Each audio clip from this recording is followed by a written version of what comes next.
Well, my talk's a reflection on visiting Rotary International headquarters, and the timing of having a new member inducted to the club couldn't be better, because I've started my paragraph with that, and we've had a variation on the numbers of members of Rotary clubs. Yet another variation today, that this ritual invariably includes informing a new member that they are now part of 1.2 million and something like 33,000 clubs. These are numbers which are of such scale that the next up is probably the Chinese army or the Indian railways to join. So they kind of don't, people don't comprehend that easily.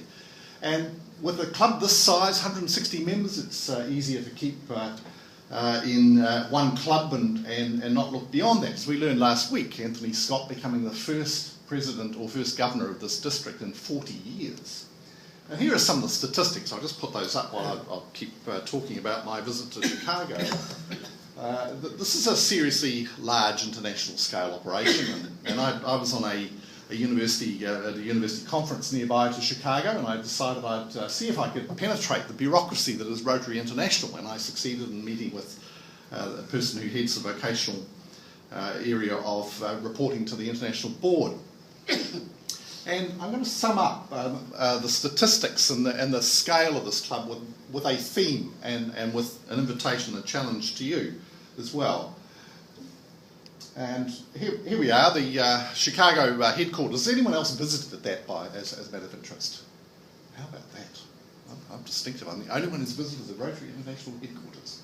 It's a very undistinguished high-rise in a suburb about 7 miles north of Chicago that doesn't have much features to it. The only real piece of history is where the first club met, in a legal office in 1905. And what struck me about gaining that experience was the location where this club grew out of. Just look at some of the history of Chicago. Industrial era, 19th century, individualist industrialism, a cry for discipline. Al Capone, you can get a lot further with a smile and a gun. And more recently, Milton Friedman, some of Mike's compatriots, of increased profits as long as you stay within the rules of the game. This is tooth and claw capitalist part of the world, and what a contrary movement this must have been, a service above self. And yet look at the figures that through which the founding period. This is the founding period of Rotary, 1905 through to the 20s. When Paul Harris had that group meeting, the life expectancy, 47 years, 144 miles of paved road. And then we saw the expansion of the motor car, the production assembly line driven creation of the modern world. And what a huge change in that period, this is Rotary in its formative years. This club was just over 1,000th in the numbers created. They had 100 within 10 years, and they were over 1,000 within 20 years. And looking at that history and connecting with the issues that we face now, I'm using the theme social enterprise to connect the two. And here's the definition of social enterprise. Improvements in human and environmental well-being rather than profits for external shareholders. Service above self is a shortcut to that. And look at what's happening with our era and what's been happening in the last 15 or 20 years here.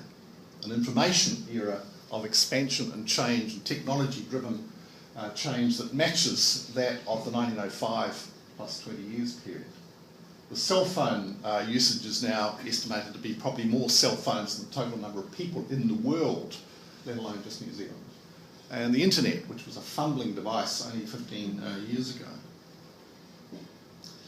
And in that context, there's a new generation, a younger generation that are wrestling with what's my line of work likely to be in the midst of such change, and an increasing number looking to forms of social enterprise as a way of connecting values in the type of work that they do.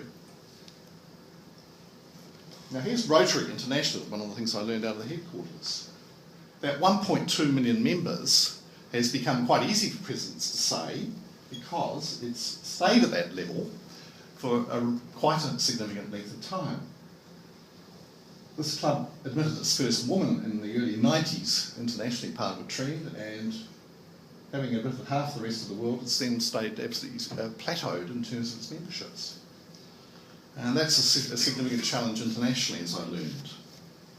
Now, Rotary has a mix of vocations and occupations which sets it apart from other organisations that others in the club like me will belong to.